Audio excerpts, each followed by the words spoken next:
Start sir.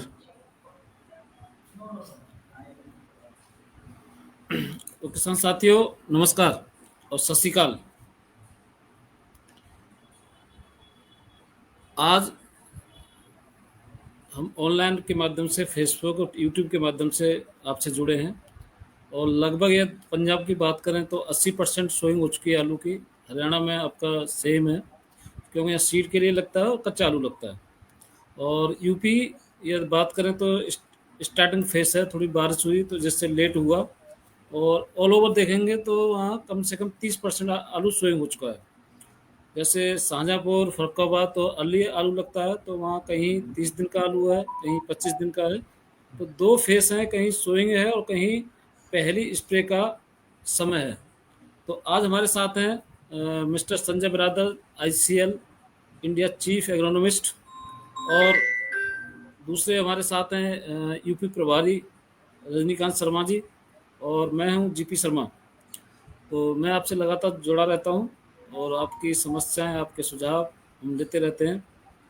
तो आज बात करेंगे आलू पोषण पे कि सोइंग के समय, जहां सोइंग चल रही है उस समय क्या डालें और क्या ज़रूरी है और आलू के लिए महत्वपूर्ण क्या क्या आवश्यक है। अभी जब मैं पंजाब के टूर पे था तो मैं ये देख रहा था कि जहाँ जिन फार्मरों ने आलू अर्ली लगाया है, तो हाई टेम्परेचर की वजह से जो पौधा है वो लंबाई में है, लेकिन ट्यूबर नहीं बना अभी। सेम स्थिति लास्ट ईयर थी और सेम स्थिति इस समय है। तो उसमें आईसीएल क्या सहयोग कर सकती है, ट्यूबर कैसे ज़्यादा बने आपके, तो उसमें हम जो सुझाव देने वाले हैं संजय जी, वो आपसे साझा जरूर करेंगे।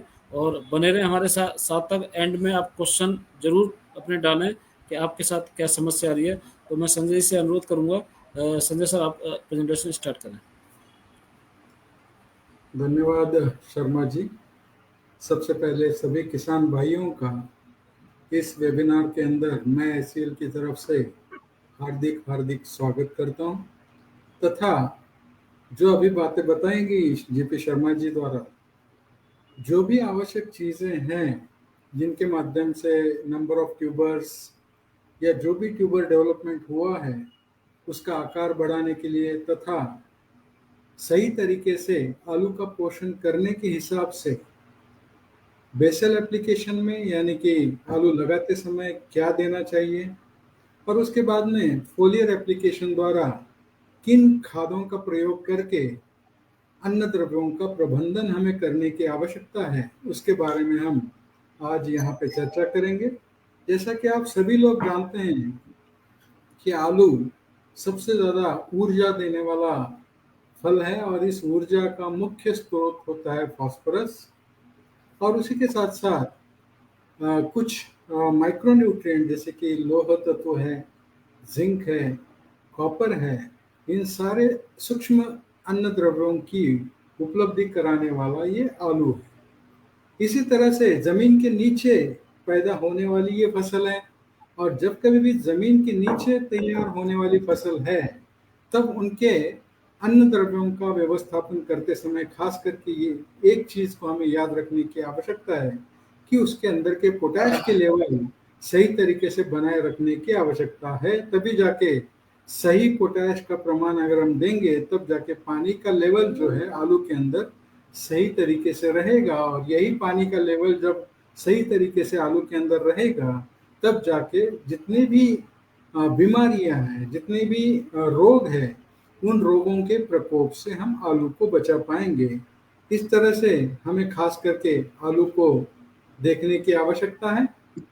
जब कभी भी हम बेसल एप्लीकेशन के बारे में बात करते हैं, उस बेसल एप्लीकेशन के लिए आलू में जो सबसे पहले मैं आपके सामने जो खाद प्रस्तुत कर रहा हूँ उसमें पॉलीसल्फेट, जिसको हम कहते हैं 4-in-1 फर्टिलाइजर, इसके अंदर का पोटैश अगर हम देखेंगे तो वो है K2O के स्वरूप में, यानी कि पोटेशियम ऑक्साइड के स्वरूप में, और जो है 12.5%।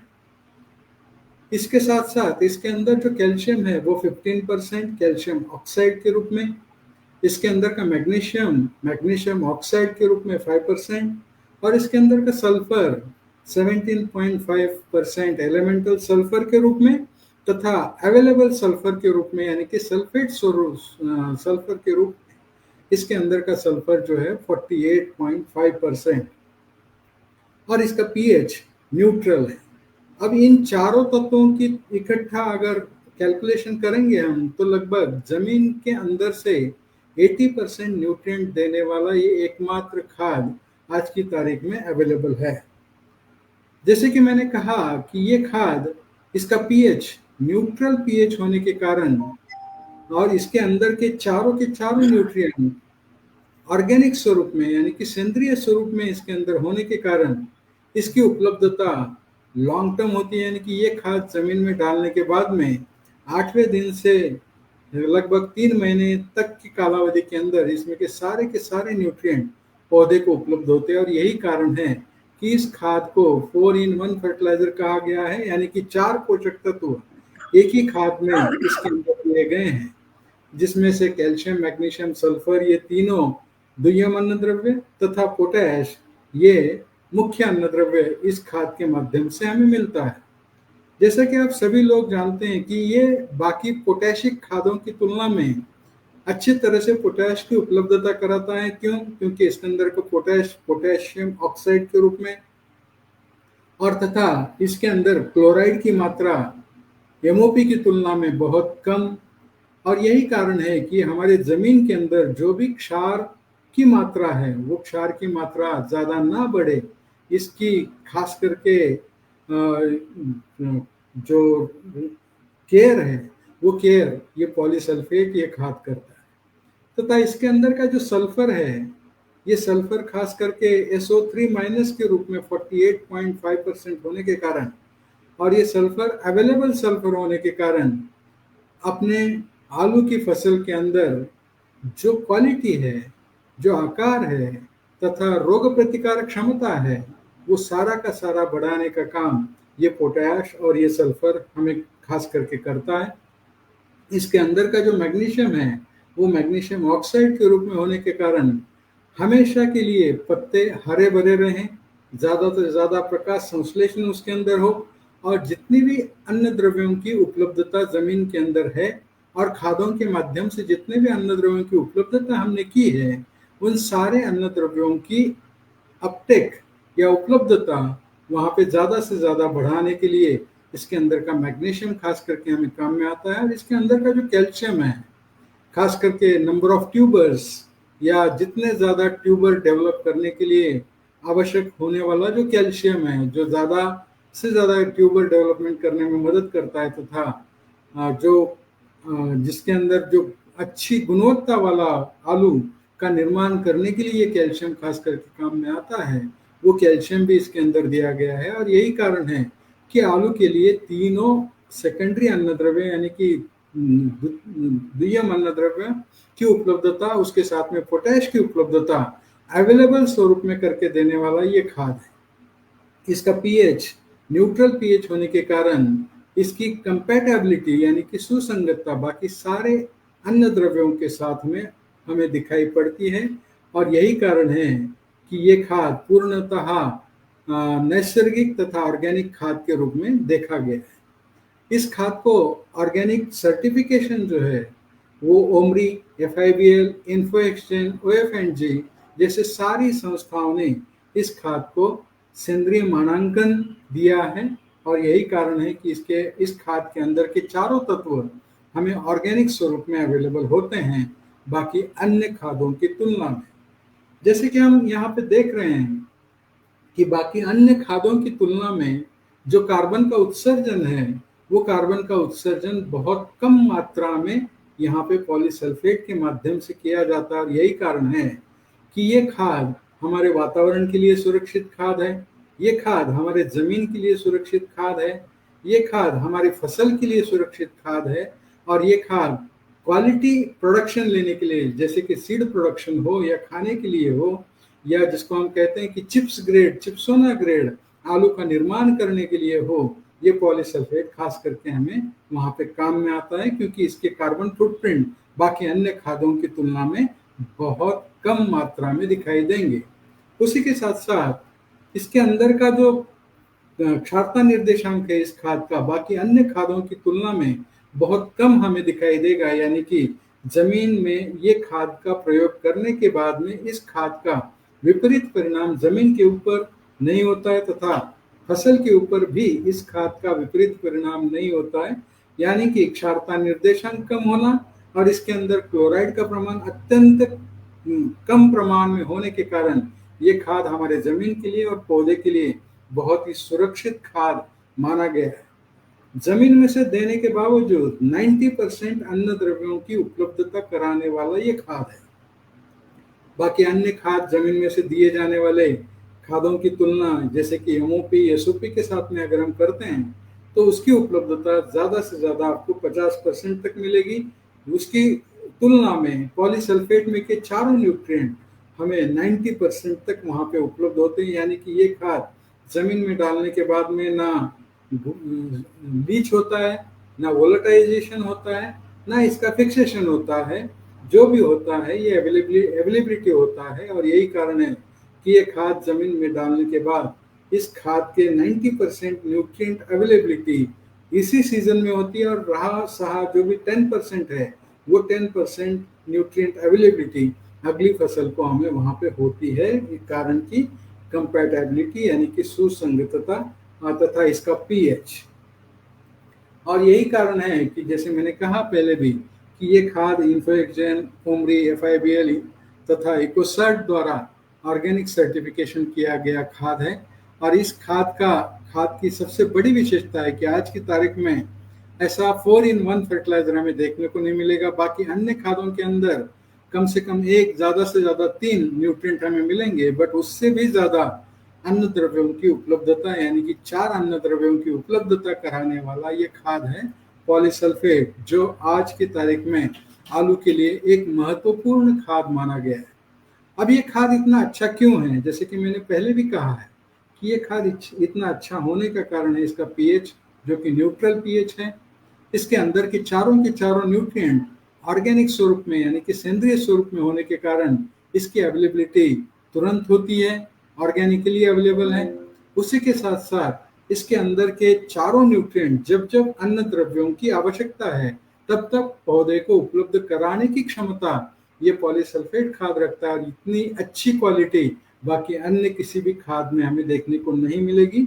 और जैसा कि मैंने कहा कि कंपैटिबिलिटी, सुसंगतता बाकी अन्य अन्न द्रव्यों के साथ में, चाहे फिर वो जमीन वाले हो या फिर खाद वाले हो, उन सारे अन्न द्रव्यों के साथ में ये कंपैटिबिलिटी खास करके हमें इन चारों अन्न द्रव्यों की दिखाई देती है।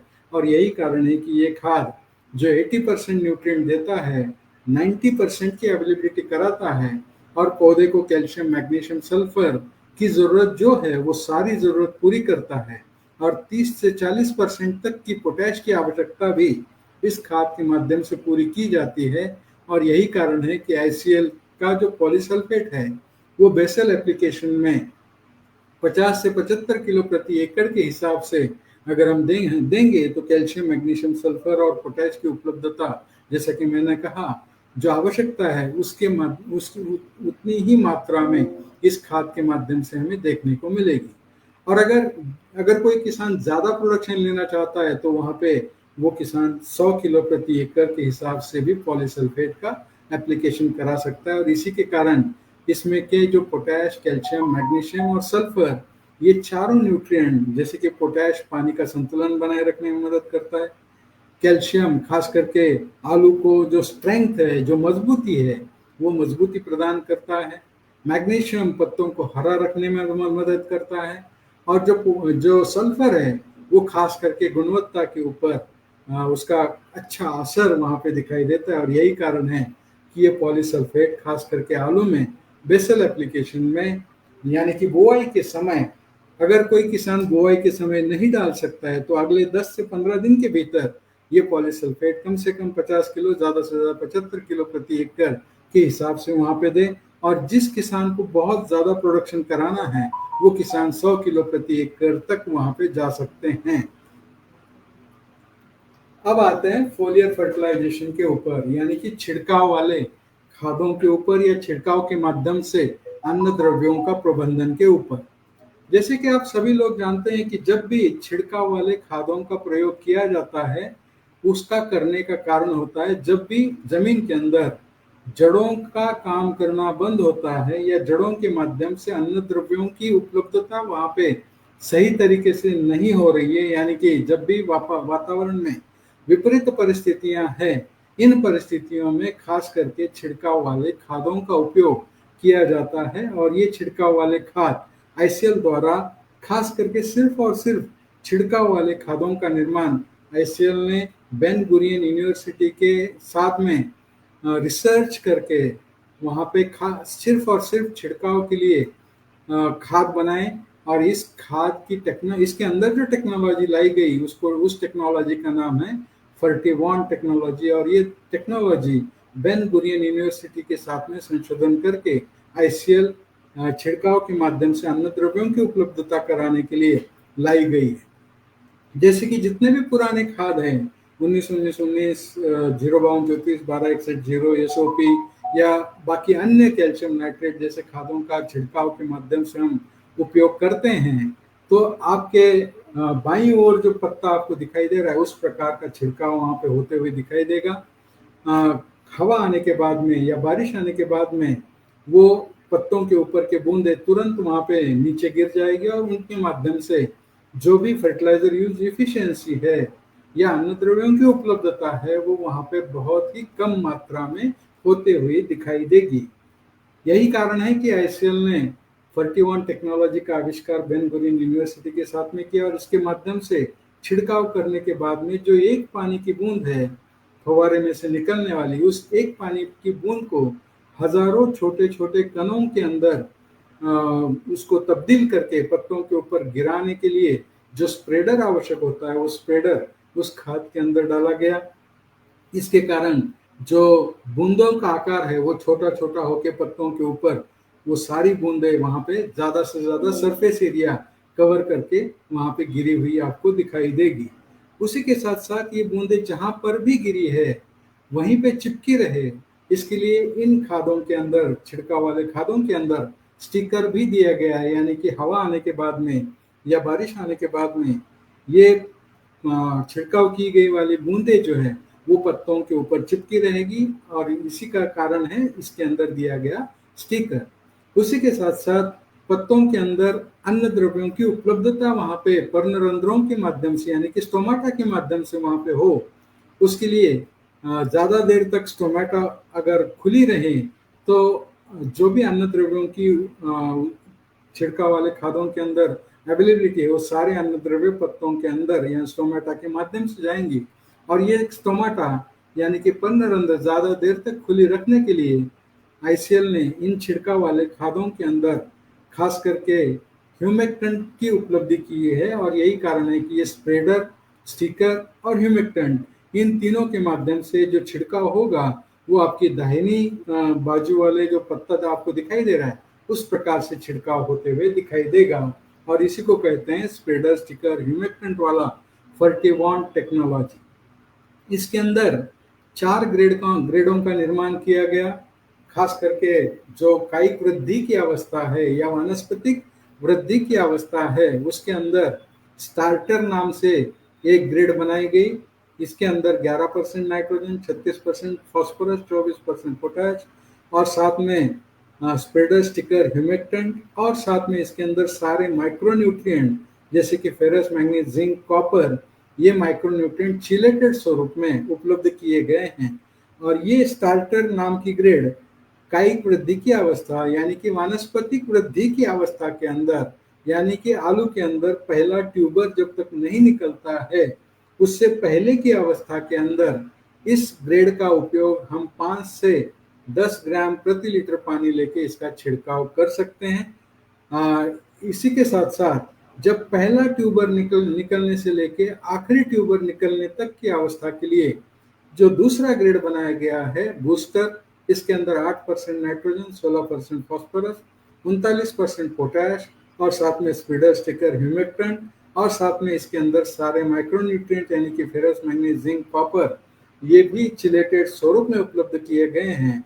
और यही कारण है कि इसके माध्यम से इसके अंदर जो ज्यादा पोटैश है उसके माध्यम से पानी का लेवल बनाए रखने के माध्यम से ज्यादा से ज्यादा नंबर ऑफ ट्यूबर्स वहां पे निकालने के लिए ये बूस्टर नाम की ग्रेड कम से कम 5 ग्राम, ज्यादा से ज्यादा 10 ग्राम प्रति लीटर पानी लेके आप छिड़काव कर सकते हैं।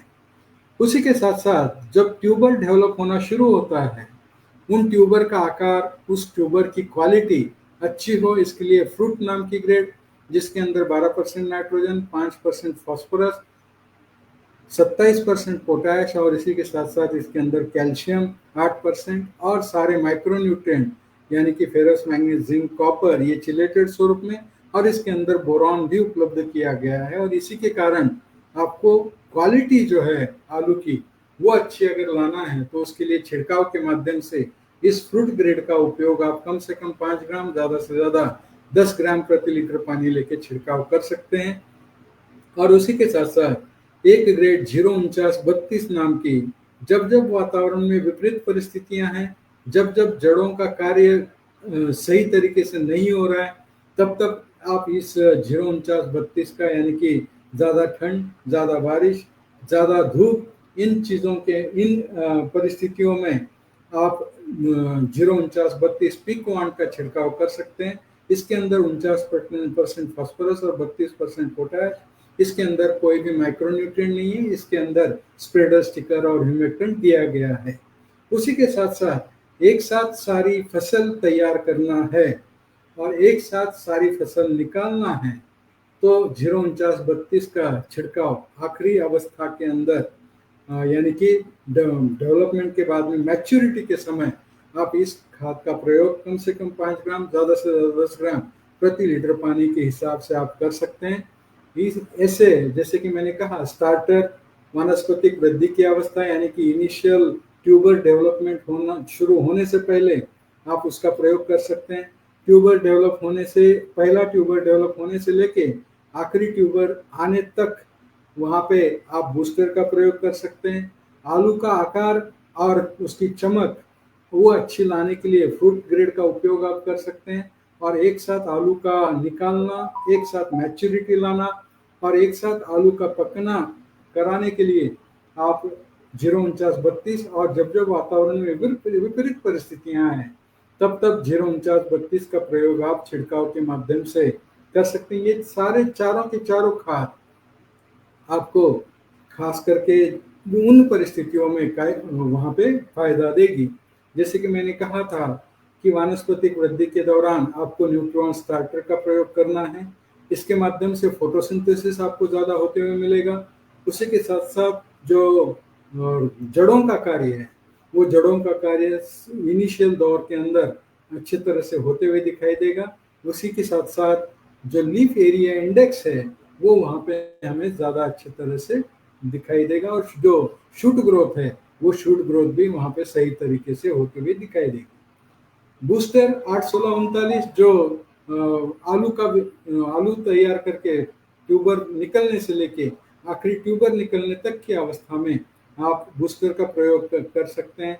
फ्रूट का प्रयोग आलू का जड़न गड़न यानी कि डेवलपमेंट आकार बढ़ते समय आप न्यूट्रिएंट फ्रूट का प्रयोग वहाँ पे कर सकते हैं। और आखिरी अवस्था में 049-32 का प्रयोग आप कर सकते हैं कम से कम 5 ग्राम, ज़्यादा से ज़्यादा 10 ग्राम प्रति लीटर पानी। यानी कि स्टार्टर, बूस्टर, फ्रूट और पिकवान जो आलू की फसल की जो अवस्थाएं हैं उन अवस्थाओं के अनुसार बनाई गई खादें हैं, इनका प्रयोग आप वहाँ पे कर सकते हैं।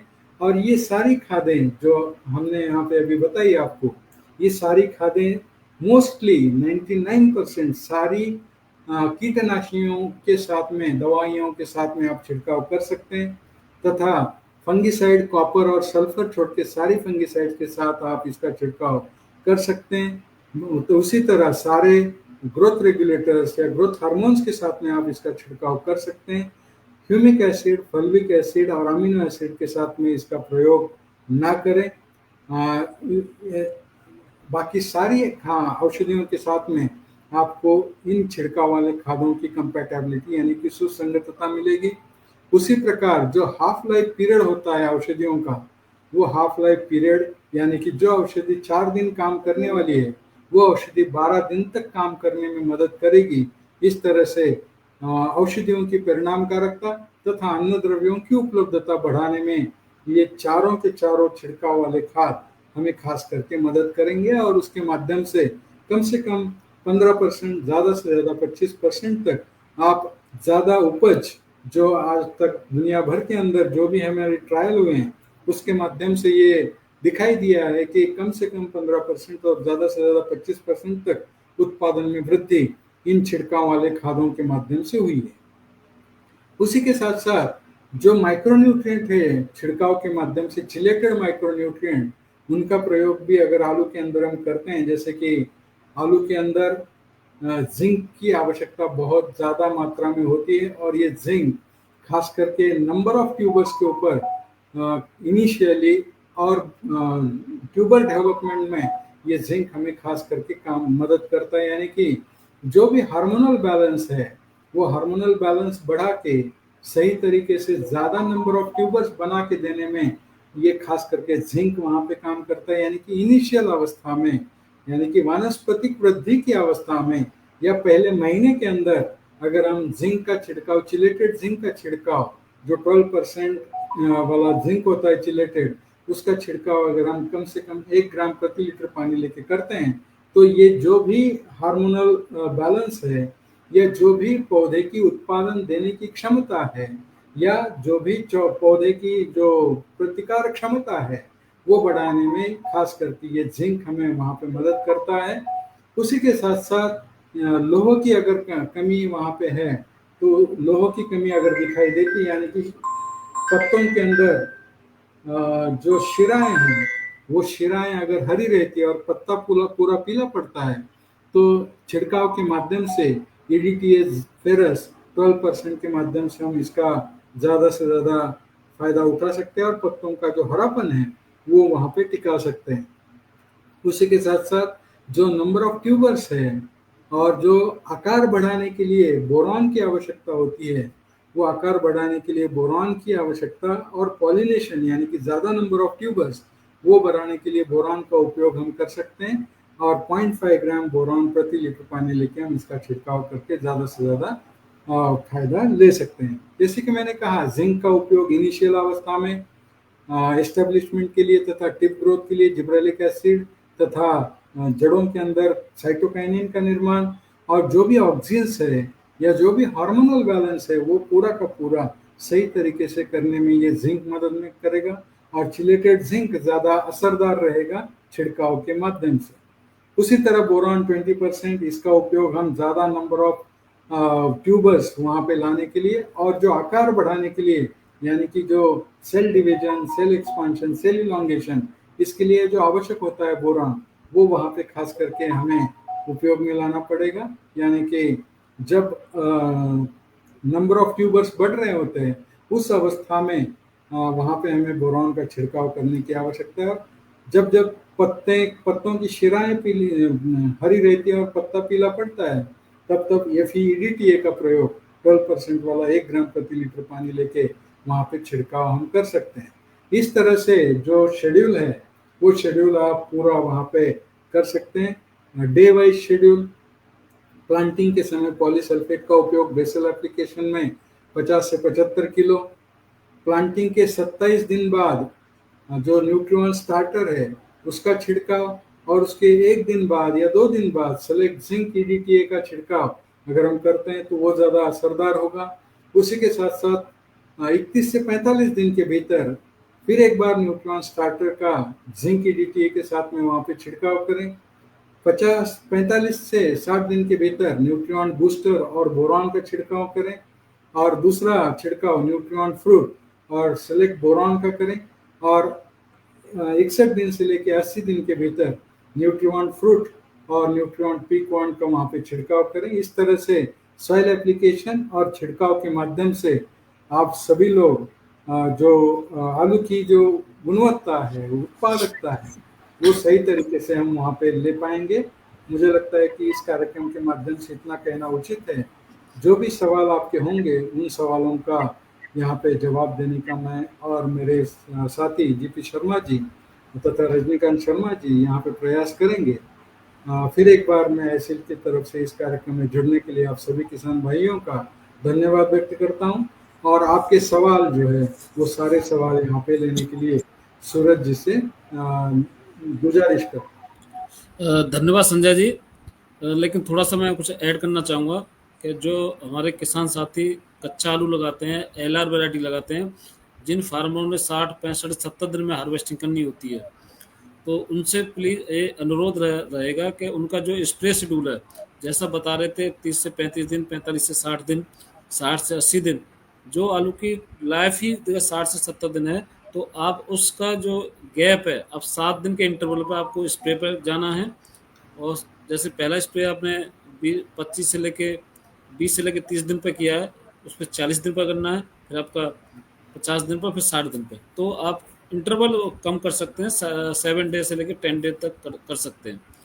और अभी तो बहुत अच्छा जानकारी दी डॉक्टर साहब आपने, क्यों सही समय था, इस समय कुछ कन्फ्यूजन था, क्योंकि एक क्वेश्चन भी आया है अभिनंदन चौधरी जी का। सूरज देखा थोड़ा सा जो क्वेश्चन है स्क्रीन पर लेके आओ। सर धन्यवाद संजय सर, धन्यवाद जीपी सर। मैं थोड़ा ऐड करना चाहूँगा इसमें कि इधर हमारे जो हापुड़ बुलंदशहर और अलीगढ़ जो पैडी बेल्ट है, थोड़ा सा इसमें क्वालिटी नहीं निकल पा रही, और बेहतर क्वालिटी के लिए सर कुछ ऐड करना चाहते हैं तो आप थोड़ा सा इसमें बता सकते हैं। उसी पे आ रहे हैं ये अभी, जैसे जैसे ऊपर मंडी नहीं कर पा रहे फार्मर, थोड़ा सा ये ओके। समस्या है। अभी देखिए जैसे अरविंद चौधरी जी ने एक क्वेश्चन डाला है कि हमने पॉलीसल्फेट डाला है बेसल डोज में, तो क्या हमें सूक्ष्म तत्व डालें जैसे मैग्नीशियम, कैल्शियम, सल्फर? चौधरी साहब, आपको यदि आप पॉलीसल्फेट का इस्तेमाल कर रहे हैं 100 केजी पर एकड़ के हिसाब से, 20 किलो पर बीघा के हिसाब से, तो आपको सल्फर, मैग्नीशियम, कैल्शियम डालने की आवश्यकता नहीं है, क्योंकि इसके माध्यम से आपका जितना आपके प्लांट आलू को, 1 एकड़ के आलू को जो न्यूट्रिशन चाहिए वो भरपूर मात्रा में मिलेगा और 100% इस अवेलेबिलिटी मिलेगी, तो आपको अलग से इन न्यूट्रिशन पर पैसा खर्च करने की आवश्यकता नहीं है। तो आप श्योर रहिए, आपका बेहतर क्वालिटी निकलेगी और बेहतर प्रोडक्शन निकलेगा। संजय सर कुछ कह रहे थे आप?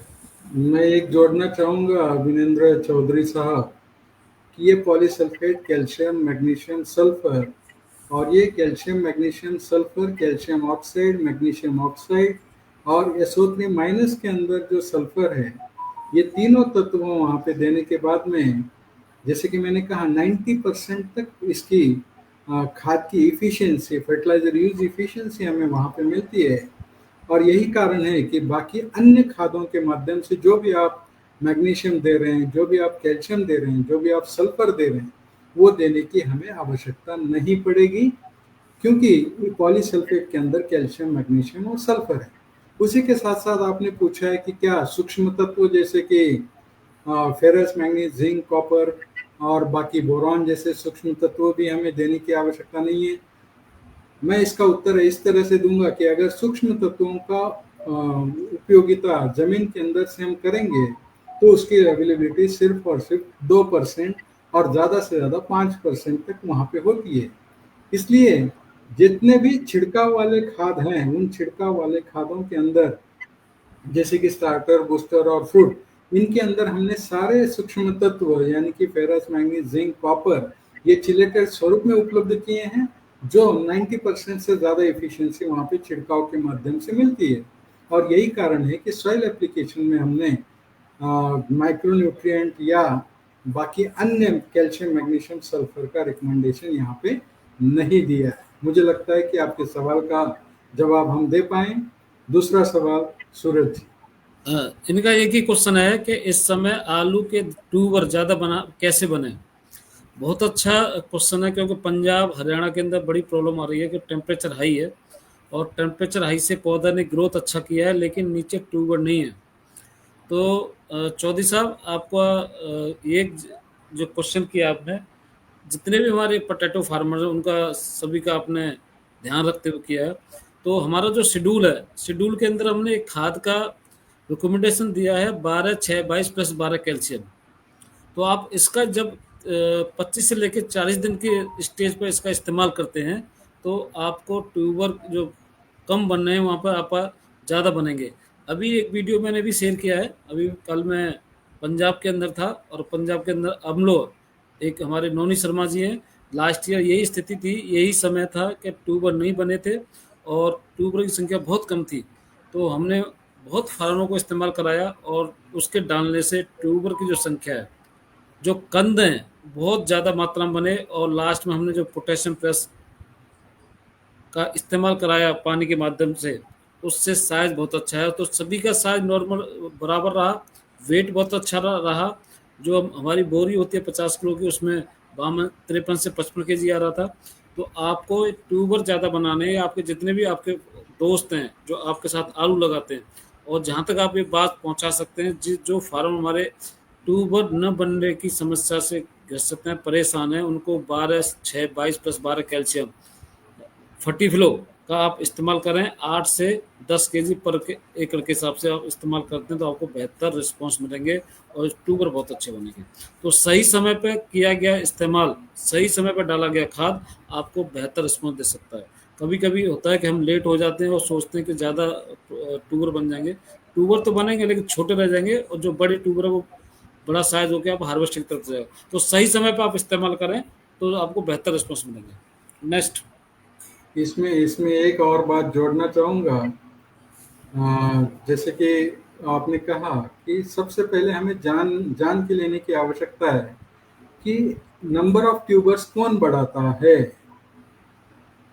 जैसे कि मैंने कहा कि शुरुआत की अवस्था में अगर आपको ट्यूबर ज़्यादा लेना है तो शुरुआत की अवस्था में जिंक की आवश्यकता वहाँ पे आपको पड़ेगी, यानी कि पहले 20 दिन के भीतर आपको जिंक वहाँ पे डालना पड़ेगा। जो भी हार्मोनल बैलेंस है वो बना के वहाँ पे नंबर ऑफ ट्यूबर्स जिंक आपको देगा।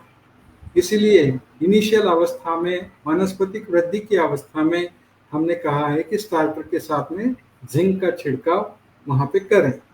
बाद में अगली अवस्था जो है ट्यूबर इनिशिएशन से लेके ट्यूबर डेवलपमेंट तक की अवस्था, इसके अंदर बूस्टर के साथ में वहाँ पे बोरॉन देने के लिए बोला है, क्योंकि बोरॉन जो पॉलिनेशन यानी कि नंबर ऑफ ट्यूबर्स डिसाइड करता है, वो बोरॉन भी हमें बूस्टर के साथ में देना है। और जैसे कि अभी शर्मा जी ने बताया, फ्रूट का उपयोग हमें डेवलपमेंट के समय, आलू का आकार बढ़ते समय जितनी ज़्यादा मात्रा में कैल्शियम की अवेलेबिलिटी कर पाएंगे उतना ज़्यादा अच्छा आलू बन के तैयार होगा। और जो पॉलीसल्फेट में से जो कैल्शियम मिला है, उस कैल्शियम के माध्यम से बोरॉन की उपलब्धता भी ज़मीन के माध्यम से बढ़ेगी, और इसके माध्यम से ज़्यादा नंबर ऑफ ट्यूबर्स हमें वहाँ पे मिलेंगे, और अच्छी गुणवत्ता के एक समान आकार के ट्यूबर वहाँ पे हमें डेवलप करने में मदद होगी। इस तरह से, इस प्रकार से आपको करना पड़ेगा। कुलदीप चौधरी का सवाल है, पोटैटो को में एक समान आलू साइज निकालने के लिए क्या इस्तेमाल करना चाहिए। तो चौधरी साहब, आपको जैसा संजय जी ने बताया, मैंने आपको बताया, जो हमारा पोटैटो शेड्यूल है, जो आप उसके माध्यम से चलते हैं। जैसे आप पॉलीसल्फेट का इस्तेमाल कर रहे हैं, फिर 12/6/22 है, और पोटेशियम प्लस है, फोलियर और बेसल दोनों आप इस्तेमाल करते हैं, तो आपको सही साइज, सही कलर, सही वेट मिलेगा। तो सही संतुलन में आप कोई भी न्यूट्रिशन देते हैं, बैलेंस न्यूट्रिशन देते हैं, तो आपकी साइज की कोई प्रॉब्लम नहीं रहेगी और क्वांटिटी कोई प्रॉब्लम नहीं रहेगी। तो आप जो हमारे शेड्यूल है, जैसे 12/6/22 plus 12 calcium, Mag Phos पैकासेट, potassium plus, ये नीचे इस्तेमाल करें, और ऊपर से आप न्यूट्रिशन जो फोलियर न्यूट्रिशन है आप उनका इस्तेमाल करते हैं, तो साइज भी अच्छा बनेगा। और दूसरा एक क्वेश्चन है कि यूरिया के साथ में जो हम डालते हैं, यूरिया के साथ में कोई आप जो भी फर्टिलाइजर आते हैं हमारे 12/6/22 प्लस 12 कैल्शियम, उसका इस्तेमाल कर सकते हैं।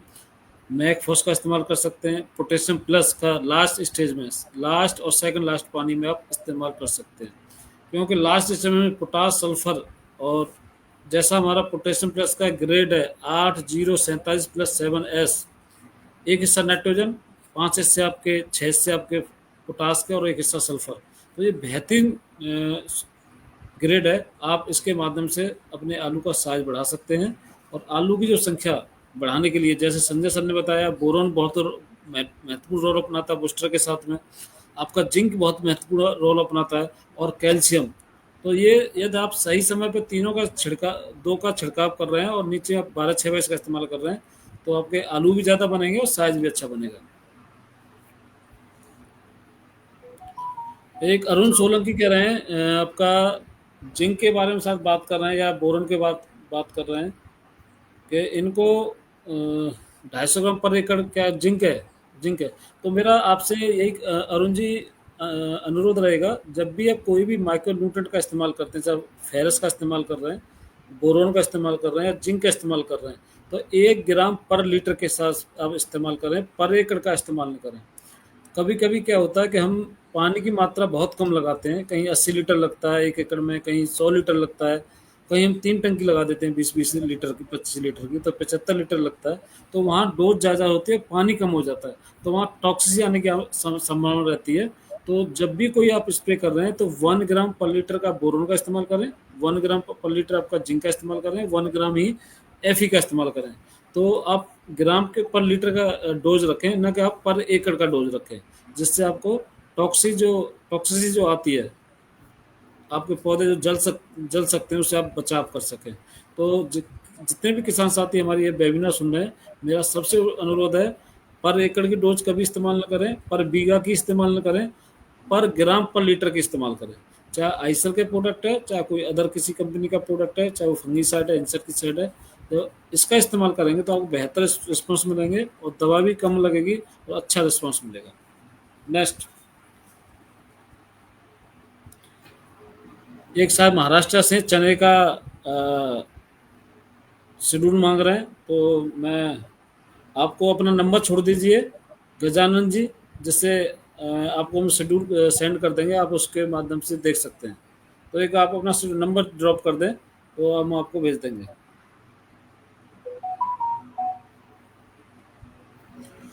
समीर ठाकुर साहब हैं, इनके नीचे लाइए। संजय सर कुछ कहना चाहेंगे इस पर? पैडी वाले खेतों में क्वालिटी कैसे बनेगा? देखिए, सबसे इम्पोर्टेंट है पैडी के बाद में अगर आपने आलू लगाया है, ऐसे ही सवाल है ना इनका, उसके हाँ जी, हाँ अंदर जी। आलू कैसे क्वालिटी तैयार करें। जैसे कि आप सभी लोग जानते हैं कि पैडी जब भी हम पडल फील्ड में लगाते हैं, उसके अंदर ज़्यादा से ज़्यादा जो उपयोगिता की जाती है वो की जाती है जिंक की। और ये जिंक की कमी अगर उस फील्ड के अंदर होती है तो हमें जो नंबर ऑफ ट्यूबर्स या जो भी ग्रोथ हमें मिलनी चाहिए आलू की, वो ग्रोथ हमें नहीं मिलती है।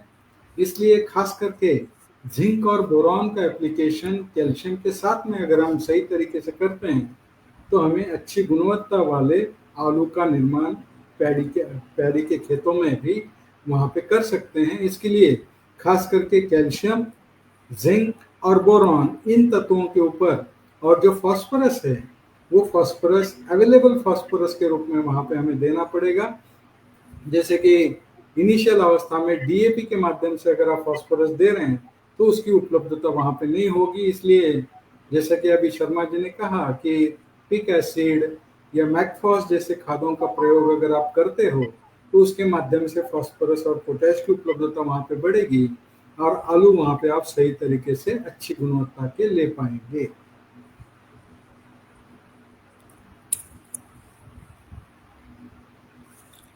ये हमारे समीर जी हैं, तो इनका जो क्वेश्चन है, जो फार्मर पूछना चाहते हैं, या पॉलीसल्फेट 100 केजी इस्तेमाल कर रहे हैं तो उसमें पोटास कितना, तो कम से कम 50 केजी एमओपी का इस्तेमाल करें, क्योंकि एमओपी के अंदर 3.5% सोडियम की मात्रा होती है।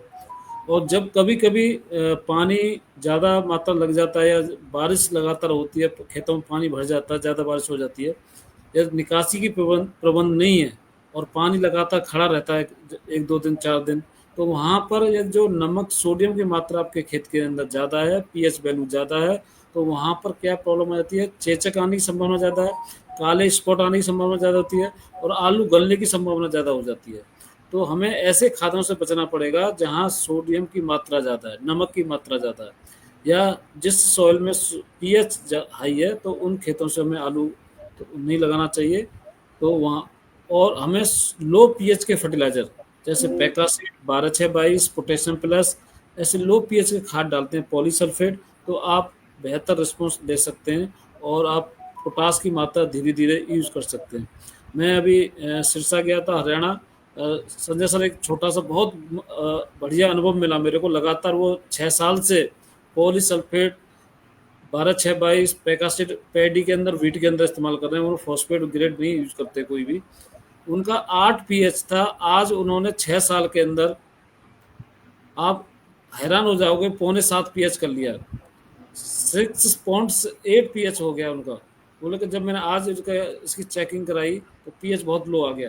तो जब आप लो पीएच फर्टिलाइजर इस्तेमाल कर रहे हैं, जो हाई पीएच जो फर्टिलाइजर थे, जो खाद घुलते नहीं है पानी में, जो खाद घुलेगा नहीं वो आपके प्लांट को मिलेगा नहीं, तो ऐसे खाद डालने चाहिए जो घुलनशील हों। तो यदि आप ऐसे खाद इस्तेमाल करना बंद कर दें जो कम घुलते हैं, तो आपका सॉइल का पीएच भी धीरे धीरे रिड्यूस होगा। एक दिन में चमत्कार नहीं हो सकता, जैसा मैं बता रहा हूँ 6 साल लग गए उन फार्मरों को, तो आप भी अपने खेतों का पीएच रिड्यूस कर सकते हैं और कम खाद डाल के अच्छा एफिशिएंसी ले सकते हैं। जिस खेतों में पीएच अच्छा है, ऑर्गेनिक कार्बन अच्छा है, ईसी अच्छी है, वहाँ पर कम मात्रा में फर्टिलाइजर डाल के भी आप बेहतरीन प्रोडक्शन ले सकते हैं। जो आप जितना फर्टिलाइजर डालते हैं शायद आपको उनसे बहुत कम डालना पड़ेगा। नेक्स्ट, मैं इस नंबर पर शेड्यूल भेज रहा हूँ आपको, गजानन जी मिल जाएगा, आपको सेंड कर रहा हूँ अभी आपको। धन्यवाद, आपने नंबर शेयर किया। तो आप नंबर ऐसे ही जुड़े रहें हमारे साथ में और अपने फीडबैक जरूर देते रहें कि आपको क्या फायदा हुआ। एक क्वेश्चन है मान जी का, गोदारा जी है कि 12-32-16 पर एकड़ कितना डालना चाहिए। तो फॉस्फोरस, संजय जी आप कुछ कहना चाहेंगे 12-32-16 के बारे में, पर एकड़? देखिए, जो 12-32-16 है उसका उपयोग प्रति एकड़ कम से कम 50 किलो, ज़्यादा से ज़्यादा 75 किलो प्रति एकड़ के हिसाब से वहाँ पे प्रयोग। यदि आप अदर कोई फर्टिलाइजर यूज कर रहे हैं, आप जैसे फार्मर हमारे किसान साथी एसएसपी इस्तेमाल करते हैं, आज डीएपी कम मात्रा में, तो कहीं डीएपी 1 बैग 2 बैग 12-32-16 या 1 बैग एसएसपी, तो इससे मिक्स करके इस्तेमाल करते हैं। तो हमें ये देखना है कि मुझे फॉस्फोरस की मात्रा कितनी देनी है, पोटास कितना देना है। तो यदि आप 2 बैग आप या 75 किलो 100 केजी या 75 किलो फॉस्फोरस इस्तेमाल कर रहे हैं, तो 100 केजी में आपका 32 किलो फॉस्फोरस चला जाएगा। जो जहाँ 2 बैग डीएपी इस्तेमाल कर रहे हैं तो वहाँ पर आपका 46 केजी फॉस्फोरस जाएगा। तो उसकी अवेलेबिलिटी डिफरेंट है और उसके जो माध्यम से परसेंट जा रही है वो अलग है। तो आपको ये ध्यान रखना पड़ेगा कि मैं जो फसल लगा रहा हूँ उसका प्रोडक्शन कितना है, तो उस प्रोडक्शन के अनुसार आप अपनी मात्रा सेट कर सकते हैं कि 12-32 किलो कितना डालना आपने और अदर फर्टिलाइजर कितना डालना है। नेक्स्ट,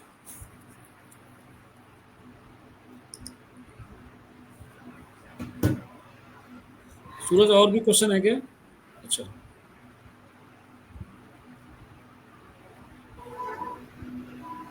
जैसे हमने आपको बता दिए हैं कि फर्टिलाइजर के यूरिया के साथ में मैकफॉस 12-6-22 अदर सारे प्रोडक्ट हैं, आप उनको इस्तेमाल कर सकते हैं।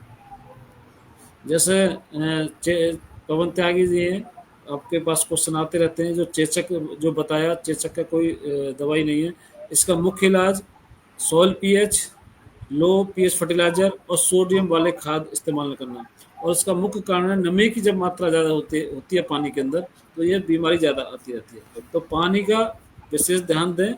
जो हमारे जितने भी किसान साथी हैं जो हमारे साथ जुड़े हुए हैं, आप जिनको बताना चाहते हैं, तो पानी की मात्रा बहुत स्लो कम पानी लगाएं, जिससे नमी ज़्यादा ना हो। जब नमी ज़्यादा होती है तो वो चेचक ज़्यादा आती है। ये अभिनेंद्र चौधरी जी का एक सवाल है कि आईसीएल के सारे प्रोडक्ट के अंदर फास्फोरस ज़्यादा होता है और उसके साथ में जिंक आप बोल रहे हो, बट मैंने जो कहा कि स्टार्टर, बूस्टर, फ्रूट और इन तीनों ग्रेडों के अंदर chelated zinc, chelated ferrous, chelated manganese, chelated copper दिया होने के कारण chelated zinc, chelated ferrous, chelated copper और चिलेटेड मैग्नीज ये फास्फोरस के साथ में रिएक्ट नहीं होता है। और जो फास्फोरस यूज किया जाता है वो पिक एसिड वाला यानी कि फूड ग्रेड फास्फोरस यूज किया जाने के कारण उसका संयोग जिंक के साथ में न होने के कारण उसकी कंपेटेबिलिटी चिलेटेड जिंक के साथ में, फेरस के साथ में, कॉपर के साथ में, मैंगनीज के साथ में हमें दिखाई देती है। बट जब अगर आपको अलग से जिंक का छिड़काव करना है तो वहाँ पे उसके अंदर आप स्टार्टर के साथ में या बूस्टर के साथ में या फ्रूट के साथ में आप 0.5 ग्राम पर लीटर के ऊपर ना जाएं, उसकी कंपेटेबिलिटी आपको वहाँ पे मिलेगी। उसके ऊपर जाते हैं तो उसकी कंपेटेबिलिटी आपको वहाँ पे नहीं मिलेगी। इसके लिए जो भी खाद आईसीएल ने बनाए हैं वो खास करके कंपेटेबिलिटी को देखते हुए बनाए हैं और मोस्टली सारे खाद जैसे कि पुरानी कहावत है कि कैल्शियम के साथ में फॉस्फोरस नहीं दे सकते, जिंक के साथ में फॉस्फोरस नहीं दे सकते, मैग्नीशियम के साथ में फॉस्फोरस नहीं दे सकते, बट आईसीएल के खाद जो बने हैं उनके साथ में आपको ये कंपेटेबिलिटी की खास करके समस्या जो है वहाँ पे नहीं आएगी और सारे खाद एक दूसरे के साथ में कंपेटेबल मिलेंगे। बट ये करने से पहले एक बार जार टेस्ट जरूर कर लें। पानी के अंदर अगर सोडियम लेवल ज़्यादा है या कार्बोनेट लेवल या बाइकार्बोनेट लेवल अगर ज़्यादा है तो वो कंपेटेबिलिटी के इशू वहाँ पे आ सकते हैं। इसलिए जार टेस्ट करके किसी भी खाद के अंदर माइक्रोन्यूट्रिएंट या चिलेटेड माइक्रोन्यूट्रिएंट मिक्स कर रहे हैं तो ये जार टेस्ट करके ही उसका प्रयोग करें। गजानन जी, मैंने आपको मैसेज किया है, आपका व्हाट्सएप नहीं है उस नंबर पे, दूसरा नंबर दिया है। आप मेरे को प्लीज़ एक व्हाट्सएप एसएमएस कर दें व्हाट्सएप पर और मैं मैसेज छोड़ दें, मैं आपको शेड्यूल भेज दूंगा। तो आप ये थोड़ा सा कष्ट करें। कमल त्यागी जी, जय श्री राम, धन्यवाद, आप हमारे साथ जुड़े और जुड़ते रहें और वीडियो को ज़रूर शेयर करते हैं। लाइव जो चल रही है इसको ज़रूर शेयर करें अपने किसान साथियों को, उनको बेहतर जो समस्या आ रही है उनसे कुछ लड़ सकें, सही समय पे इलाज कर सकें। और आपके सुझाव हमें आते रहने चाहिए। जब आपको कुछ बेनिफिट मिलता है, हमारे जो हम सुझाव दे रहे हैं उनसे आप कुछ फ़ायदा ले रहे हैं और आपको अच्छे रिजल्ट मिलते हैं, तो आप अपने फीडबैक हमें ज़रूर देते रहें और उसमें हम कुछ सुधार करते रहें और आपके बेहतर प्रोडक्शन के लिए हम निरंतर प्रयास करते रहेंगे। तो इन्हीं शब्दों के साथ हम अपनी ये वाणी यही समाप्त करते हैं। एक विवेक चौधरी जी का सवाल है, पॉलीसल्फेट का प्रयोग क्या पीएसबी या अन्य किसी बैक्टीरिया के साथ कर सकते हैं? तो उसका जवाब है यस, क्योंकि पॉलीसल्फेट एक ऑर्गेनिक खाद है, यानी कि सेंद्रीय खाद है, ऑर्गेनिक सर्टिफाइड खाद है। इसके साथ में आप पीएसबी या अन्य कोई भी बैक्टीरिया का प्रयोग जमीन के अंदर से आप इसके साथ में कर सकते हो। मुझे लगता है इतना कहना ही इस कार्यक्रम में उचित है। सारे सवालों का जवाब एक क्वेश्चन रहा है महावीर जी का, ये आपके लिए थोड़ा नीचे करना। सूरज, एक क्वेश्चन है महावीर जी का। महावीर जी, पॉलीसल्फेट जो खाद बना है, ये पॉलीसल्फेट खाद सिर्फ और सिर्फ जमीन में से देने के लिए बनाया गया हुआ खाद है, यानी कि इसका उपयोग आप फर्टिगेशन के माध्यम से या ड्रिप के माध्यम से नहीं कर सकते हैं।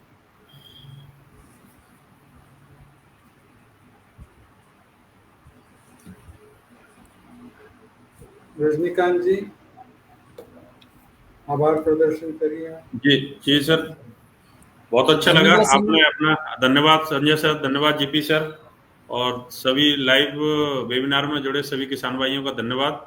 अब हम लोग यही मतलब बंद करते हैं और बाकी लगभग सूरज जी सारे सवाल हो गए होंगे। हाँ जी, कोई ठीक है सर, धन्यवाद, आपने अपना अमूल्य समय दिया बिजी शेड्यूल में। जीपी सर ने, संजय सर ने, बहुत बहुत धन्यवाद सर आपका। Thank you. साथियों हमारे साथ जुड़े रहें, अपने मैसेज ड्रॉप करते रहें और अभी जो लाइव चल रहा है इसके बाद भी देखा ये वीडियो चलता रहेगा, तो आप इस पर कमेंट जरूर करते रहें। जब भी आप वीडियो देखें कमेंट जरूर करें, हम 100% आपके क्वेश्चनों का जवाब देंगे और आप तक पहुंचने का जरूर कोशिश करेंगे। आपका जवाब, आपका रिप्लाई हमारे हौसला देता है और उम्मीद करते हैं कि हम आप तक जरूर पहुँचें। मेरी ये रहता है कि आप तक यदि आपका क्वेश्चन आता है, आपकी कोई प्रॉब्लम आती है, तो मैं कोशिश करता हूँ आप तक ज़रूर पहुँचें और पर्सनल मिलके आपके जो भाव हैं, जो आपका फीडबैक है, वो ज़रूर कैद करूँ अपने कैमरे के अंदर और वो वीडियो हर फार्मर तक पहुँचे, जिससे आपका फीडबैक अपने फार्मर साथी को एक हौसला ज़रूर दे। वो भी जो हमारे फार्मर हैं आगे बढ़ के आएँ, अच्छी क्वालिटी तैयार करें, और क्वालिटी है तो आपके सब आप अच्छा प्राइस ले सकते हैं। धन्यवाद साथियों, जय हिंद, जय भारत। धन्यवाद, थैंक यू। ठीक है, थैंक यू सर।